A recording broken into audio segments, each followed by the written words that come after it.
Branches snap, a bird screeches, and the boy is gone. It happens in seconds. 5-year-old Noah, chasing a butterfly through the trees, slips beneath a loose section of chain-link fencing, one that hadn't been latched during a ranger shift change. He doesn't notice the warning signs, doesn't hear the rising chorus of animal calls.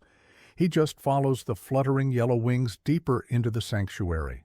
By the time someone screams his name, he's already in the heart of the guerrilla sector. Ranger Alex Ruiz races along the fence line. "We've got a breach. Child in the guerrilla zone. Lock perimeter." His radio crackles with panic. Inside the habitat, the air shifts. A dominant male silverback lets out a warning hoot. 2 juveniles leap onto a branch, chests puffed. The troop has spotted something that shouldn't be there. Noah stands in a clearing, frozen, small hands balled at his sides. From the nearby trees, something moves, a low rustle, then the slow, deliberate footsteps of an animal who hasn't stepped into this part of the forest in weeks. Mala? The scarred female silverback emerges from the shadows. One eye clouded, a long gash healed poorly along her shoulder. Alone, silent. Drone footage captures her from above.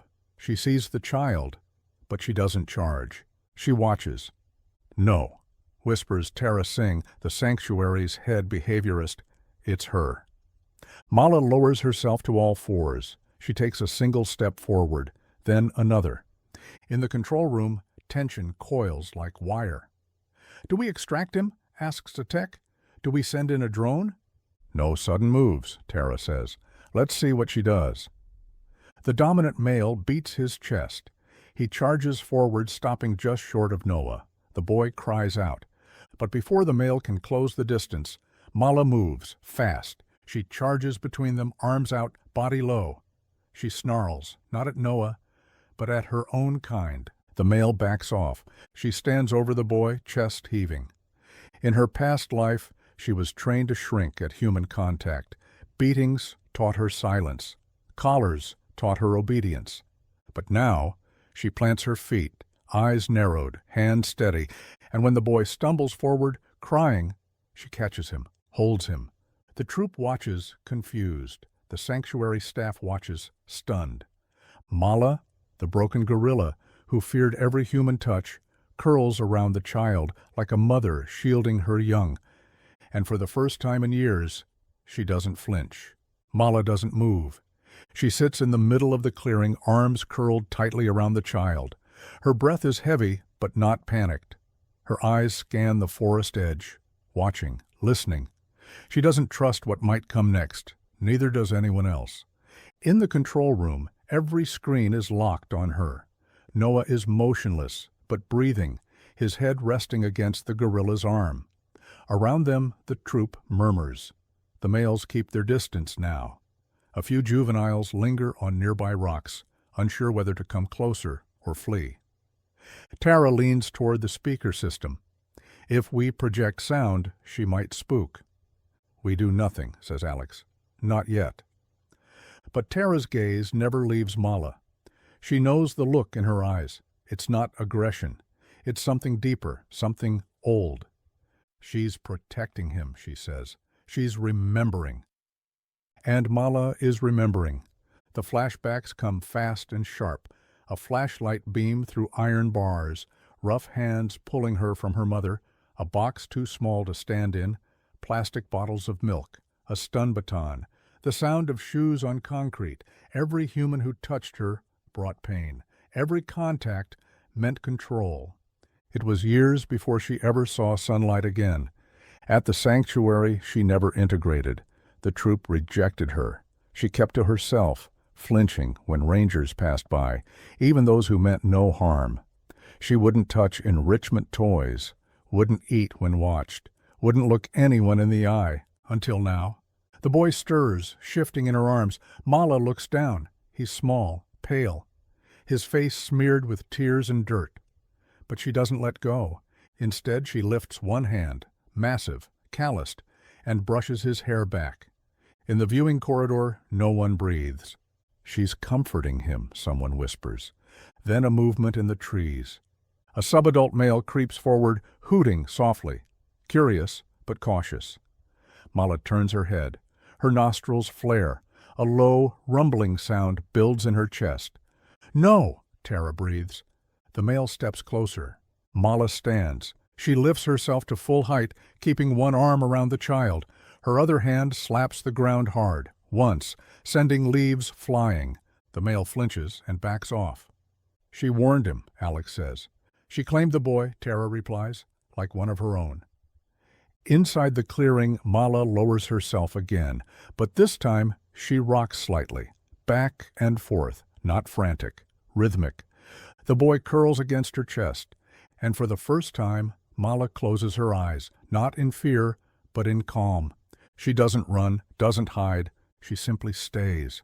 She waits. The forest holds its breath. Mala sits beneath a sloping tree, Noah still wrapped in her arms. His head rests under her chin. She's not moving. She's not letting go. In the control room, Tara stares at the monitors. "We have to do something. We're on borrowed time." Alex scans the troop perimeter. The others are circling again. The silverback's agitated. If he rushes her, it could go bad fast. Tara hits her radio. "Trank team, ready positions. No shots unless I say." Outside the enclosure, reinforcements move into position behind the fence line. Drones hover silently overhead. Cameras lock on. But inside, the atmosphere feels different. The dominant male stares across the clearing at Mala. He huffs, stomps once, then again. One juvenile hoots and follows. They're testing her. Mala lifts her chin. Her body tenses, but she doesn't retreat. Her grip on Noah tightens slightly. He stirs again, a whimper leaving his lips. She rocks him, slow and firm. Then the silverback makes his move. He charges full speed straight at her. "No!" Tara screams into the radio. But before anyone can act, Mala rises. She doesn't flinch, doesn't turn away. She holds Noah high on her shoulder, steps forward, and unleashes a roar so deep it shakes the trees. The silverback skids to a stop, inches from her. Her body between him and the child, she bares her teeth and slaps the ground so hard it echoes. The troop freezes. The silverback stares, then slowly backs away. Mala holds her ground. Noah begins to cry softly. She makes a low sound in return, not a growl, a hum, calming, protective. In the control room, silence. Tara wipes her face with both hands. She just faced down the Alpha and won. Alex mutters, "What now?" Tara thinks. She's protecting him like her own. Let her lead. Then the unthinkable happens. Mala turns, looks toward the tree line, toward the fence, and she starts to walk. Step by step, she carries Noah through the underbrush, not away from the humans, but toward them. "She's bringing him back," Tara whispers. Drones shift to follow. The team on the ground scrambles to reroute toward the staff gate. Mala walks with purpose. Her path cuts between the troop, but none challenge her now. Her power is absolute. Near the clearing's edge, she pauses. She glances up, nostrils flaring, then continues. She reaches the steel staff access gate. Everyone waits. What will she do? Then, without warning, she lifts her free arm and pounds once on the gate. It echoes like thunder, and pounds again. Noah stirs. Mala shifts her grip. Her back is straight, her face calm. She is not asking for help. She is delivering it. The staff gate swings open slowly. Mala doesn't move. Her massive frame is still, one hand around Noah, the other lowered after the second knock. Behind the fence, Tara steps into view, alone, hands up, face open. "Easy," she whispers. "You did good." Mala's eyes flick to her, then back to Noah. Tara kneels just inside the gate, close enough to reach, but she doesn't. She lets Mala choose, and Mala does. She shifts her weight, kneels, and gently sets Noah on the grass. Her movements are slow, deliberate. The boy stirs, blinking against the light. Tara edges forward, heart in her throat. Mala doesn't stop her. Noah turns his head. His tiny hand reaches back toward the gorilla's arm, fingers brushing the thick fur. Mala watches, unmoving. Then she hums, soft, deep, and low, a sound filled with weight. Tara lifts Noah carefully. He clings to her neck. His cheek presses to her collarbone, breath shallow but steady. She steps back through the gate, whispering thanks. Mala rises. She doesn't flee. She doesn't roar. She just stands, watching the boy disappear into human arms. Around them, the forest is silent. In the distance, the troop begins to move again, reassembling after their pause. But no one approaches. No one challenges her. Mala walks a few steps to the tree line, then sits. Drone footage captures every frame, the handoff, the silence, the final stare. Within hours, it spreads. Online, the footage is titled, "She Gave Him Back." It goes viral in under 3 hours. Experts weigh in. Scientists argue about memory, intention, empathy. News anchors replay the roar, the knock, the moment she stood between a human and her own kind. But inside the sanctuary, there's only one truth anyone agrees on. She made a choice. Later that night, Tara returns to the enclosure. She places a small bundle of soft cloth near the tree where Mala rests. A gift, a blanket, something quiet. Mala waits until Tara is gone. Then she picks it up. She folds it in her lap and sits still under the moonlight, watching the wind move the leaves. In the staff quarters, the incident report is closed without force. No tranks, no physical intervention, no injuries. Just one sentence added at the end. Subject initiated and completed rescue. Mala sleeps alone that night. The troop gives her space. And for the first time since arriving at the sanctuary, she is not on the margins. The sanctuary doesn't sleep that night. Noah lies in a quiet corner of the medical cabin, warm under soft blankets. Monitors beep gently beside him. A nurse checks his vitals, nods. He's stable. His breathing is calm. One hand clutches a plush gorilla toy that a ranger brought hours earlier. His mother, Layla, hasn't moved from the bedside. She watches him sleep with a stunned stillness. She hasn't yet processed that her son is alive, not because of a fence or a ranger shot, but because a gorilla protected him. Outside, under a moon-splashed canopy, Mala rests alone beneath the same tree where she handed him back. She hasn't joined the troop. She hasn't eaten. But she hasn't hidden either. The others keep their distance, respectful, uncertain. The hierarchy has shifted, and everyone, animal and human, can feel it. By morning, the story is everywhere. The footage spreads like fire. Mala's roar, the silverback retreating, her slow, deliberate walk toward the gate, the handoff, the moment she knocked. Clips flood every screen. Headlines range from "Gorilla Saves Human Child" to "She Chose Empathy." Donations spike. Artists draw her silhouette. Someone projects her image across a building in Tokyo.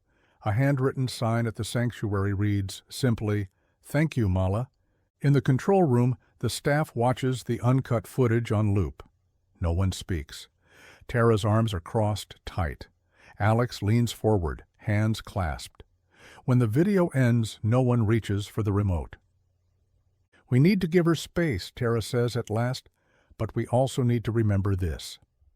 The sanctuary board meets that afternoon. No sedation, no relocation, no forced reintegration. Mala will remain in her chosen territory with expanded range and full access. She earned it. That evening, Tara walks alone to the edge of Mala's forest. No press, no drone, just her, and a small cloth bundle in hand, Noah's blanket, the one Mala had brushed gently from his back. Tara kneels by the tree and sets it down. Mala doesn't move. Tara sits across from her for several long minutes. Eventually, Mala reaches forward and draws the cloth into her lap. She folds it once, then again. They don't speak, but nothing needs saying. The sanctuary issues a final public statement. This was not instinct. This was not training. This was recognition. This was choice. A bronze plaque is mounted near the closed observation deck. It reads, Mala, the one who remembered, the one who chose, the one who stood between worlds and did not flinch. Letters begin to arrive, real ones, handwritten cards from children, a single sheet from a retired soldier. Thank you for reminding me what courage looks like. A folded drawing from a child who writes, I was scared of gorillas, but not anymore. Media requests pour in. Scientists ask to study her behavior. Influencers want access. Tara declines most of it. Let the moment speak, she says. The next week, Noah is discharged. Layla carries him past a wall of reporters. She only gives one statement. No microphones, no headlines. Just a quiet moment with a sketch her son drew. A gorilla holding a child beneath a sunlit tree. He remembers the hug, she says. Back at the sanctuary, Mala begins to move differently. She scales a rock face she once avoided. She dips her hands into a stream, watching the ripples. One day, she strips bark from a branch and uses it to lift a fallen log. Tool use never before recorded in her behavior. She's evolving, Alex says softly. No, Tara replies, watching the live feed. She's waking up. A bench is placed near her territory, not for visitors, but for staff. A place to sit, reflect, listen. Some come to ask questions, others come to say thank you. And Mala never approaches the fence again. She doesn't have to. Every time someone whispers her name beneath the trees, leaves a flower, or pauses to breathe in silence, the message is clear. She's not a lesson. She's a legacy. She had every reason to fear us. But she didn't run. She didn't flinch. She chose to protect. Mala didn't act on instinct. She acted on memory, on something deeper, something that can't be taught. If this story moved you, share it. Let it echo. Let the world know that animals feel. They remember. And sometimes they make choices that change everything. Like comment, subscribe. For more true and inspired stories that remind us, there's more humanity in the wild than we think.